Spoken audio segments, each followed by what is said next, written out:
Hi, everyone. Welcome back to the Faster Way podcast. I am so thrilled to be here with Dr. Lauryn. Dr. Lauryn, thank you for being with us. So excited to be here. So, we met Chatting. at an event a few weeks ago, and you just lit up the room. And I was like, we have to be friends. I need to chat with you about gut health, health and wellness, all the things. And I knew immediately that I wanted to have you on my podcast to share value with our Faster Way audience. But before we dive into some of the details of your specialties, I'd love to hear more about your story. I want to hear when and why you entered the health and wellness industry. Right. That's a great question. And it really all began back at fourth grade recess. So if you can imagine back to fourth grade recess, and I was 10 years old and with like a pink scrunchie in my frizzy hair that my mom made me wear. And all I wanted to do was fit in at that time in my life. And that day at recess, the popular girls invited me to join their gossip circle, where they're just like laughing at Melanie Strawn's ugly sweater and gawking over my crush Eric Arthur's cute freckly face. And then the topic of weight comes up. And the queen bee says, "Oh my gosh, you guys, I weighed myself last night and I'm 69 pounds. So fat." Then Ugh. turning to each of us and just saying, like, what do you weigh? And so one by one, we had to go around this gossip circle and report to the drill sergeant. And at a healthy 80 pounds, 10 years old, I was by no means a fat kid. When the circle got to me, I gulped and I lied and looked down at my shoes and just said, "I don't know." And I'll never forget going home that day and standing in the pantry and turning over my favorite like Dorito chip snack pack that I would eat after school and learning a brand new language, which is fat grams and calories. And at age 10, my life path took a really sharp turn that day. And little did I foresee that I would spend the next 20 plus years on this roller coaster of diets, dogmas, doctor Google searches, doctor's offices, all in the quest for feeling good and feeling good enough in my own skin with little to no resolve. And I oftentimes say I was like a trendsetter for every single diet under the sun. It began with the fasting diet, if you've ever heard of that, until the day that I passed out in the shower and Uh, from just like not eating. And then from there, it was on to like South Beach and Atkins and vegetarian and vegan and eventually keto and like all meat and no meat, like whatever it was, whatever was popular at the time, low fat diet culture, etc. I like could have won the gold in the Stairmaster Olympics because I just like was a slave to the gym. And there, it got to the point where I was working out upwards of 6 to 8 hours a day, subsisting on very little, say like cardboard rice cakes and like really chalky protein shakes. And like my dog Bentley gained 10 pounds in spaghetti and meatball weight that I sneakily threw onto the floor. And so this really, it defined my eating disorder, defined a lot of my life as a young teen and up into my early 20s. And fast forward, so I was really obsessed with health, knew I wanted to like somehow like work in the health industry. I was actually also a broadcast news journalist and a magazine journalist at the time, but I had decided to go back to grad school. And so I was studying occupational therapy primarily because I was tired of living as a 18, 19-year-old or actually a 20-year-old after college, 20 something under my parents' roof. I had moved back to Arkansas because I was not doing well in my health. So I was working in the news, working as a journalist, and decided, hey, I'm going to go back to grad school. It was my way to like be on my own. So decided to go into the health field. So studying occupational therapy, living in Nashville at the time. And I'll never forget the day before my second year of grad school was about to start, stepping on the scale, only to see a number I had not seen since I was that 10-year-old girl, actually 1 pound less. And mm, really for the first time in my journey to date, it scared me. And it wasn't like doctors saying this is not healthy or my parents telling me what to do. I was a full-fledged adult and began to understand like, wow, this explains why I have chest pain every time I run at 10 miles per hour, or like why I have stress fractured feet, or why anytime I eat anything now, it just feels like knives in my belly. And I was like living on like Crystal Light, like pictures of this diet soda. And like little did I know that that was really just masking my hunger, and maybe like some broccoli and like 8 almonds, like very little calories. And I got into my car to drive to the gym that morning at 5 a.m. and just remember praying, God, help me make a change today. And I was crying and just yelling that out loud. And my faith has been a very big part of my journey. Like, I really do feel like it, Christ was wandered into the wilderness and desert, and there was a long desert of my life, but like God was something and someone that really held on to me throughout all those years, through many ups and downs and scares. But really in this moment, just was praying to him, God, just take this away and help me like work out 30 minutes more on my Stairmaster, or like eat a tablespoon of almond butter more today. And when I got to the gym at the YMCA in Nashville, I get out of my car and I hear a voice come up and, good morning, Lauryn. And I turn around and see not just one, but 9 total individuals walk up to me. And these are 9 strangers, 9 acquaintances, fellow gym goers, who really just stepped in and spoke up and said they wanted to help. Super randomly. And not knowing anything about my backstory, really, and like all the years of like my eating disorder struggles, and the years I had spent like already 4 to 5 years accumulated behind bars in hospitals and treatment centers, like prior to this moment.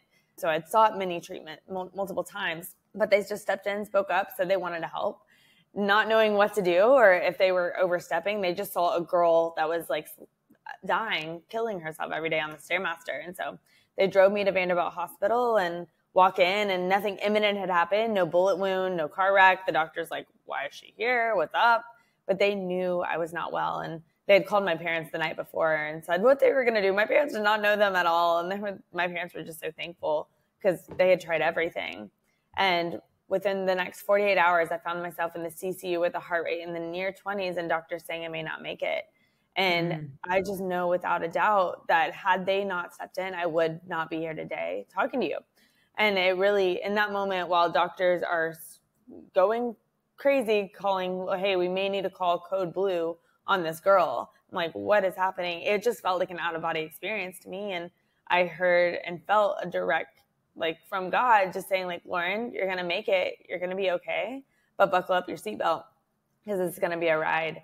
I was going to spend not just the next night or the next 2 nights or week in the hospital. I spent 4 more weeks in the hospital on heart rate monitors, feeding tubes, IV fluids. And then at the end of that, like I had an option. I could stay another 8 weeks in that same position or go back to treatment. That was my only one of two. And so I decided to go back to treatment I'll go for 6 weeks. That's the minimum stay. And then I'm peaced out. I'm an adult. On that 6-week mark, I was in treatment in Miami, and I got these chest pains I hadn't had since like that day when that hospital thing happened. It was as if God was saying like, Lauryn, I'm not done yet. And I've like made a recommitment of just like, whatever it takes, I want to get well. And so in treatment for eating disorders is very interesting. Like it's like the Pop-Tart Pizza Prozac model. So it is very much treat the symptom based models, kind of like for individuals that are overweight, just move more and eat less. And we know that doesn't work if you're following Amanda's programs and just kind of like the ethos of which you speak. And it's the same thing for eating disorders. It was like, give the girl with anorexia processed foods and she'll get well. And it never worked in the past, but something inside me and my heart and my mind had really changed and decided, I'll go through all this for the next year. I endured it and life is going to be different on the other side. So when I got out of treatment, that's really like I began to learn to crawl again, walk again in life for the first time, freer and freer from these chains of this eating disorder that had really ravaged my mind and my heart, and began to heal from that. And so decided I wanted to help others. Like as I healed to heal others. And initially I got into the work I do wanting to help individuals just, with disordered eating past, like similar to mine. And little did I foresee on the back end of that whole journey, 15 years of this struggle, that I would end up being diagnosed with 10 plus incurable illnesses, 13 to be exact, that again, diets, doctors, Dr. Google could not solve. And really that's what spearheaded me into finding functional medicine and learning what is the root cause of these 5 autoimmune diseases I'm being diagnosed with, this hypothyroidism, or I had developed osteoporosis and Lyme illness and co-infections and mold. And the list just went on, mast cell activation syndrome, to the point where I even went to Mayo Clinic and Cleveland Clinic and they turned me away because they just can't explain what's happening or why I have what I have and couldn't help me. And so it really I went into the weeds and learned functional medicine and from some of the grandfathers of that movement, which is all about just looking to the root causes. And that's what led me to my love for the gut and the gut microbiome, because health is an inside job, and our gut has a pathway and a gateway to our immune system, to our brain health, to our hormones, to our detox pathways. So what I learned is, as I began to heal my gut, a lot of my diseases, like 100% of them, went into remission. And I oftentimes tell my clients, like, gut health goes beyond just bloating and constipation. It really is connected to your head, your health, and your heart. It's something called polyvagal theory, where like literally physiologically it is connected. And then we can also just say figuratively as well, because we all know, like, when you go with your gut and your gut intuition, like you're really being true to who you are. And so a big part of my journey was coming full circle with like learning who is Lauryn again, and learning to accept myself for the first time, and like have genuine, say, gut love for myself. And I think identity work was definitely a huge piece of my healing. And like seeing myself, I always knew in my mind, I'm a daughter of a king, and I'm fearfully and wonderfully made, and can say verses and like just know that in my head, and to really believe it in my heart. Like that was a big part of my journey and my healing that like came full circle. And I think gut love goes beyond, just even how we see ourselves, but doing things that we love in our life, and just being authentically true to who we are and how we're designed. And so that, like, honestly, some of that work was more healing than any diet protocol or like weight gain or supplement ever gave me. And so I think I'm just so thankful for the journey on the back end, that I learned so much through kind of just you have to go through fire to make steel. And so there's now in my practice, no disease or diagnosis that comes to me that I just feel is too complicated, because I like had to figure it out. And I do believe when given the right tools, your body innately wants to heal itself. So I specialize in helping individuals take their health back into their own hands, and to like optimize their life and ignite their potential. Wow. Wow. Thank you so much for sharing your story. And thank you for being vulnerable, because I'm confident that there are Faster Way community members listening, or other people listening to this podcast who have struggled with eating disorders as well, and are so inspired by your journey. I'm sure some are even struggling right now. So let's discuss that just a little bit, and then we're going to dive into gut health. You went through treatment, it sounds like, a few times. You had that intervention with 9 people from the gym, which is absolutely incredible. And even for me, that was inspiring, because it was the right timing, and it was the right decision for those people to help you. And it sounds like it was literally within, days of your potential passing. So the fact that they called your parents, they showed up, at 5 a.m. and said, "Hi, Lauryn, we want to help you," and that you were open to it and ready for it. That's just amazing. But after you left treatment, so you were in treatment for 6 weeks, then you decided to stay and continue that.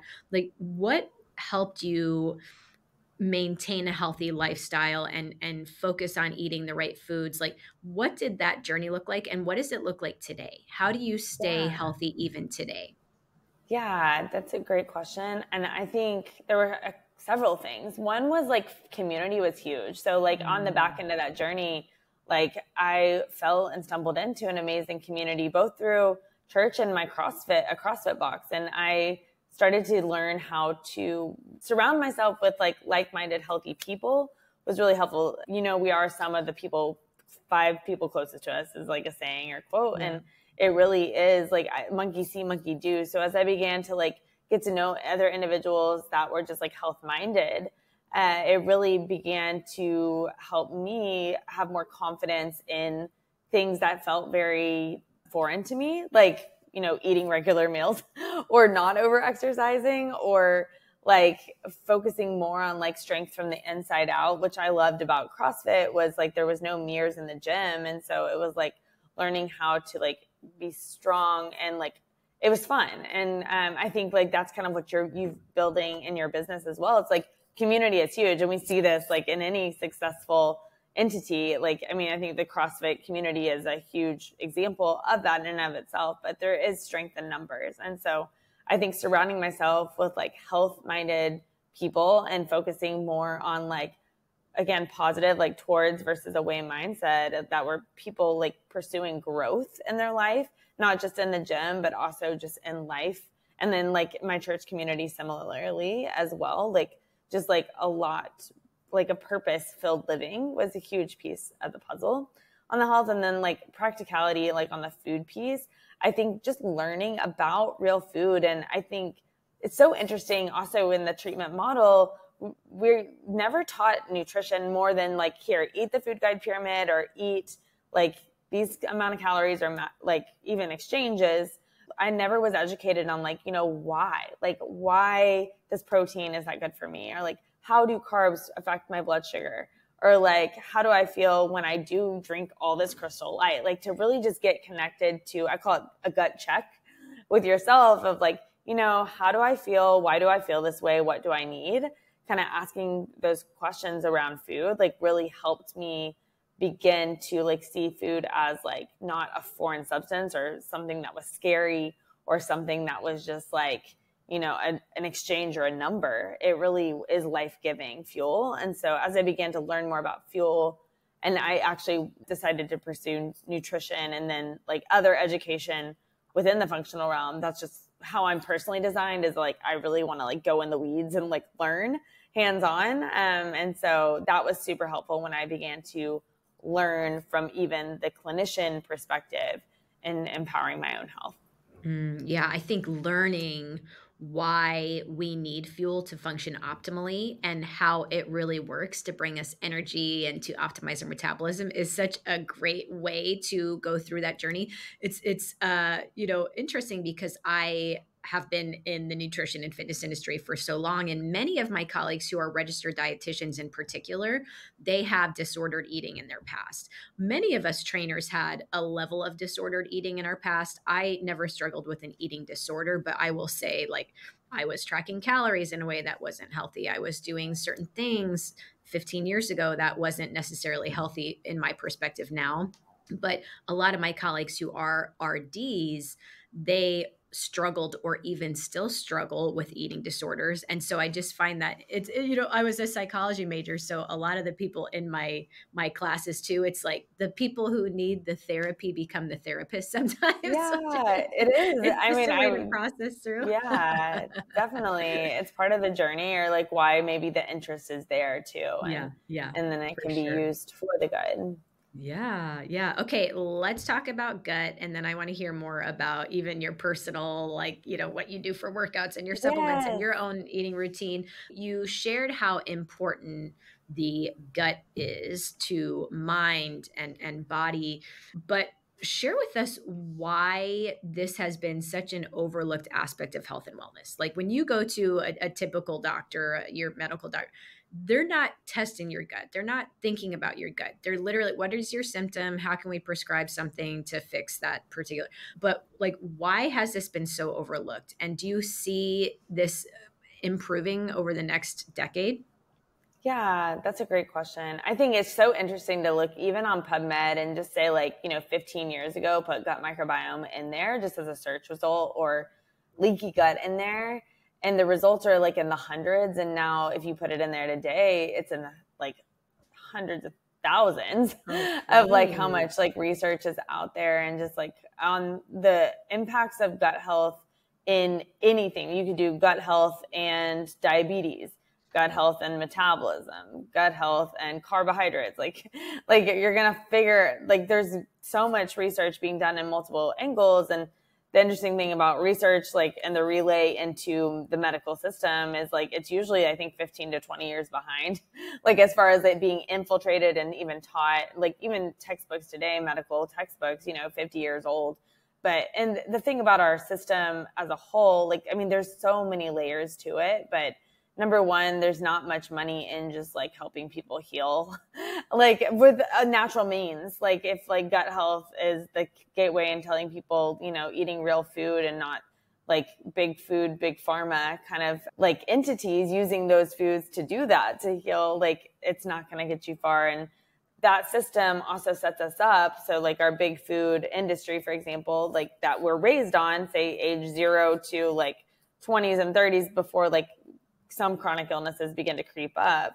Like it really is the perfect gateway into our big pharma, big medicine society. So it's like, I mean, there's money in it at the end of the day to like not use natural means, both from a food perspective and then for the drugs that then help people with like a slew of diseases that I think the statistic is 60 to 70% of people have some sort of chronic illness in our society by the time you're like 30s, 40s.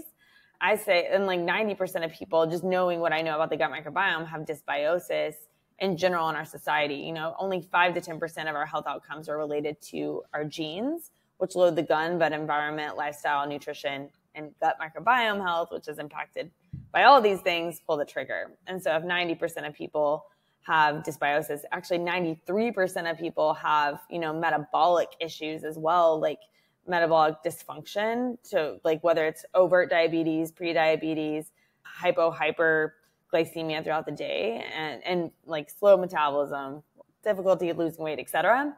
So that really parallels very well with the same amount of people that have dysbiosis, like imbalanced gut microbiomes. And then if you think about like the average diet industry, 95% of diets fail. You're in the 5% right there.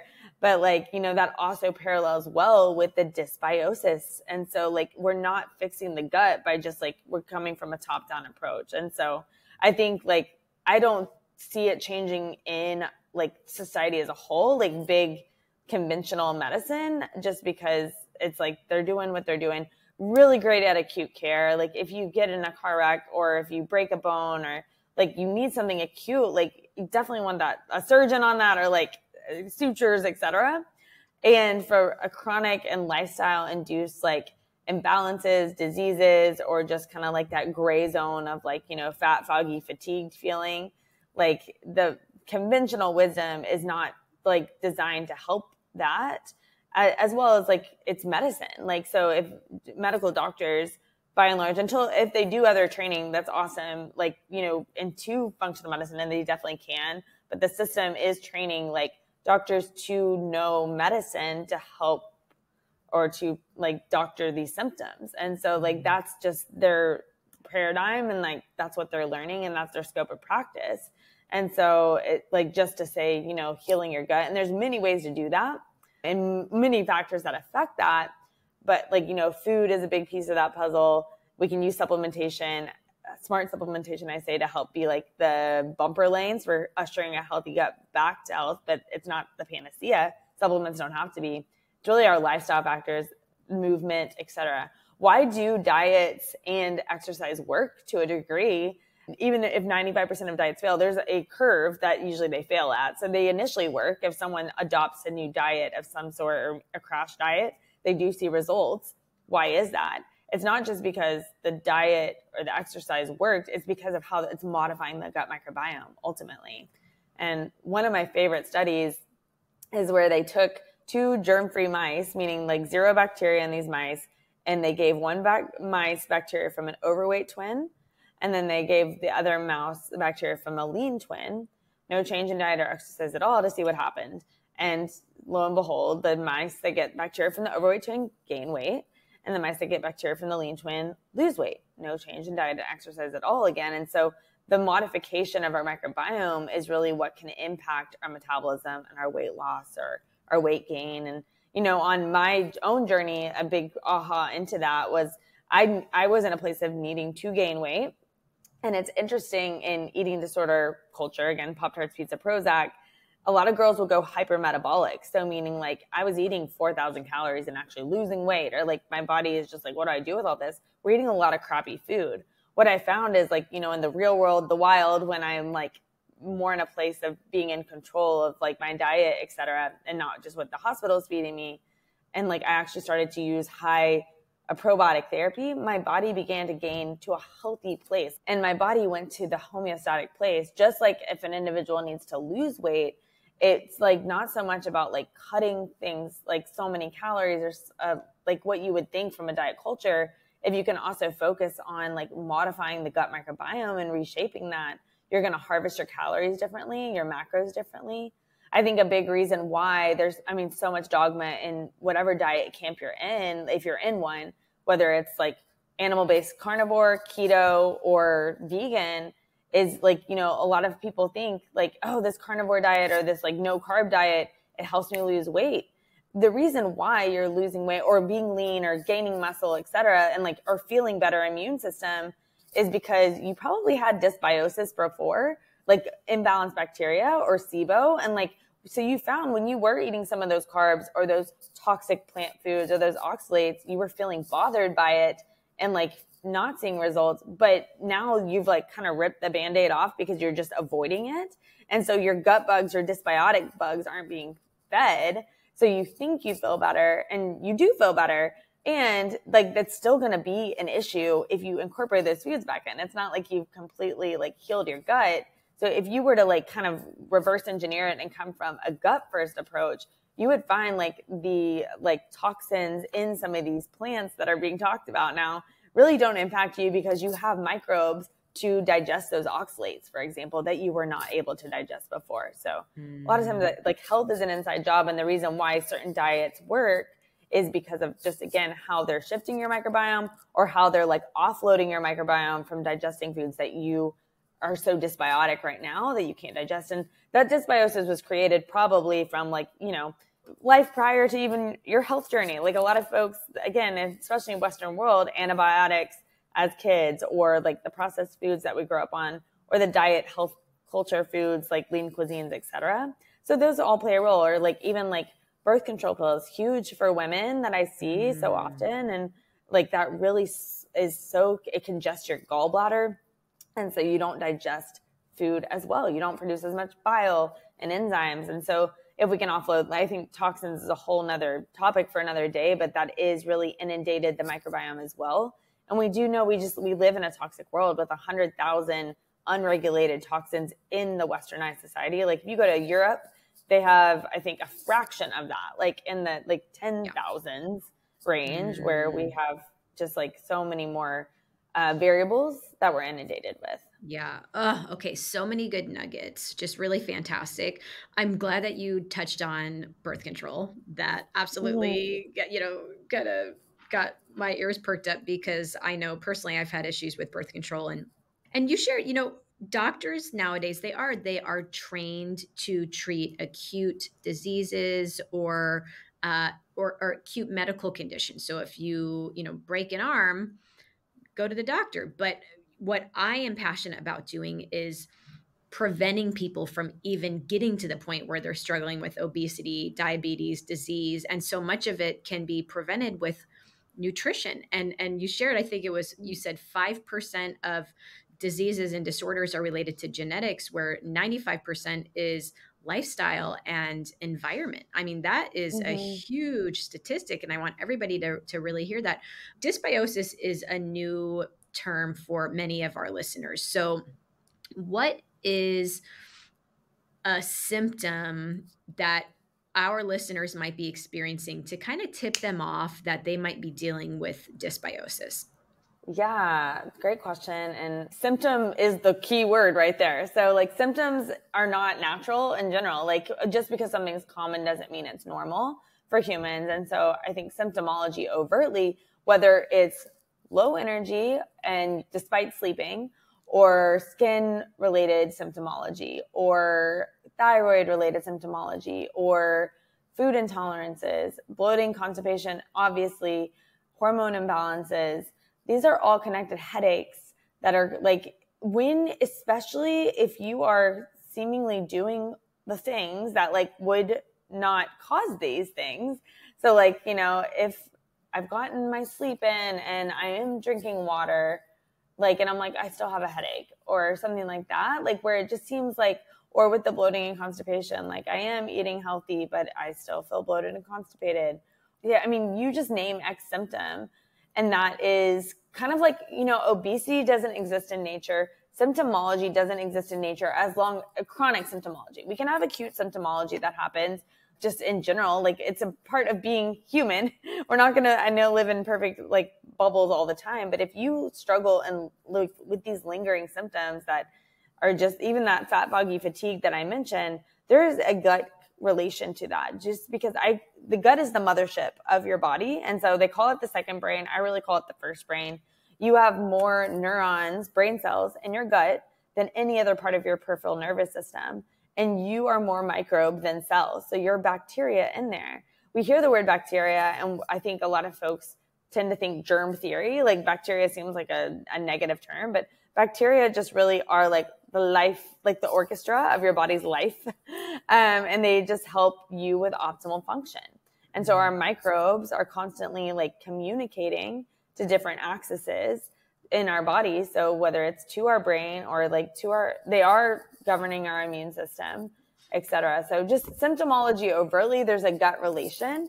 And so if something is chronic symptoms, kind of as I exhibited in my story as well, of just, the 13 incurable illnesses that I have that are now 100% in remission, not by focusing on the symptom and just suppressing the symptom or the micronutrient that symptom needed, et cetera. It really was just the modification of reshaping my microbiome and like really cultivating a healthy gut that can resolve. So fat, foggy, fatigue, that is a great alliteration, I guess, or exactly. the 3 Fs.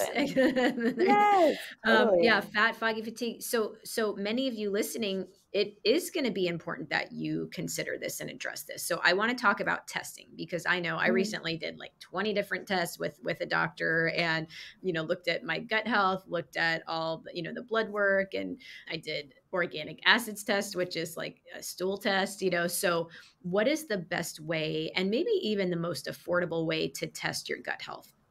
Okay, that's a great question. What I love to start with folks before we even jump to testing is just like with a kickstart, like a gut kickstart, where there's certain like lifestyle, environmental, and nutrient factors that can improve your gut. Because I've seen 80% of people already start to feel better with that approach. And then that way you also are in a more prime zone to see like really where is your gut now?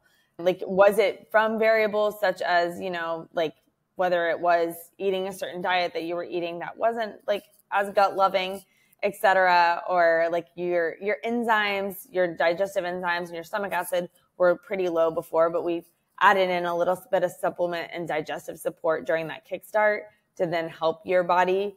Like, so I think I give that runway, and it's usually about an 8-week process that I take folks through. And then from there, then we approach testing if needed. And I think testing can be, it's kind of in its infancy from a functional medicine perspective. It's helpful for identifying patterns.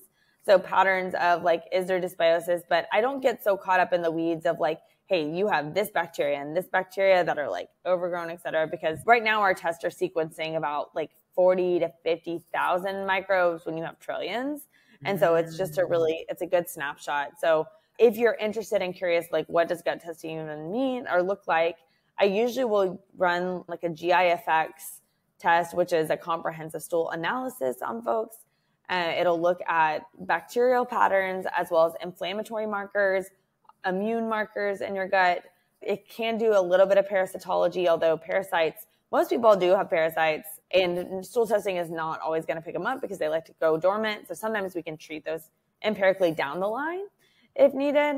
But that'll be the type of stool test that I'll run. I love to do a total tox burden test, like a total toxic burden is what that stands for. But molds, chemicals, metals, just looking, as I mentioned, like those are really the X factors in our society that beyond just like what you're doing from a diet, supplement, lifestyle, like how you live your life, that can really be a big impactor that we can offload if we figure out like there is like some elevation of mycotoxins, like toxic mold, for example, in your gut that's causing this chronic like candida, yeast overgrowth, or bacteria imbalance. And yeah, blood work can also be really helpful for just looking for inflammation. But as the more I've gotten into this work, the less testing I actually do, because I think it's just more like, how does the patient feel? And like beyond, sometimes these tests just don't pick up everything. So yeah. Oh, I love that. I think that's fantastic. Yeah. And I think it's great that you start with a gut reset for a series of weeks. That's really our strategy with Faster Way. You come in, you do a 6-week kickstart, and we resolve so many of your issues through that 6-week program, honestly. And then we continue and we maintain because this is a Yeah. lifestyle. But I think it's great because a lot of people are listening. They say, well, I don't want to spend thousands of dollars on testing or thousands of dollars on, doctor's appointments. So that is great. What is a non-negotiable that you personally have in your daily routine to maintain good gut health? Like, is there anything you're like, okay, I would see it. I'm going to take this supplement every day, or I'm going to do this particular thing every day. What is a non-negotiable? Oh, that's so great. I mean, I think from a nutrition perspective, I just don't even think about like healthy eating being like, like a hard thing to do. So I just like eat real food. That would be definitely a non-negotiable for me. And man, that's a great question. If you ask any of my friends, they know I have the most energy of anyone they know. I don't drink coffee. I don't even sleep a lot, honestly. I sleep 5 to 6 hours a night and I have so much energy. And I really attribute like my lifestyle that is just like very, number one, like active lifestyle, but also just like a happy heart. Like I think that's a non-negotiable for me. It would just be like, and I talk a lot about like gut love, doing things that you love in your life. Like I am just like, so I have so much zest for life. And so that's something that I really work with folks to like find and get back to if that's something that they don't have, because of just how much like that gut brain connection impacts how we feel like physically as well. And I think like kind of like piggybacking on that would be from an energy perspective, I take a lot of like breath breaks in the day. So I just have a really good stress management like flow to my day where I don't just work for 8 hours straight at a computer. I think just maintaining stress really well. So breath break for me is like, I always have a good quality morning routine. I don't look at email or social media within the first 2 hours of waking. I'm in the word. I'm moving my body. I'm drinking warm water with a pinch of sea salt. So that would be breath break number one. Midday, like after I've done some work for the morning, I'm taking another break, whether it's a movement break or of some sort, going on a walk with a friend, going to a yoga class. I lift usually in the afternoons. And then after that, in the evening, I do something like fun and social. I've really been into hip hop dance lately. So I go to a lot of dance classes during the week, or here in Austin, we just always have social things happening. So I go just like kind of like breaking out my rhythm. So even though I am a business owner and I have a lot on my plate, I like have learned to see life like more as a marathon, not a sprint. And just really learning to be really present in the day and finding like spark joys throughout the day as well in my flow. So I have a really good ebb and flow throughout the day. I love that. Dr. Mhm. Lauryn, where can we find more about you and your programs online? Yeah. So right now, drlauryn.com is kind of my mothership. So, and that's Lauryn with a Y. So DRLAURYN.com. And in the new year, totalgutreset.com and Total Gut Reset overtly, like my new company, will be out and about to the masses. So I'm taking what I've done for the past decade with folks and really taking it from a one-to-one to one-to-many model. And I will still have my clinical practice virtually on the back end of that as well. So if anyone needs help with gut Amazing. health, I'm your girl. Awesome. This has been so helpful, so valuable. We understand the importance of gut health now. And again, I appreciate you sharing your story and being vulnerable with us Yeah. because that is so helpful. So thank you so much for being with us. Thanks so much for having me. It's been so fun. Bye, everyone.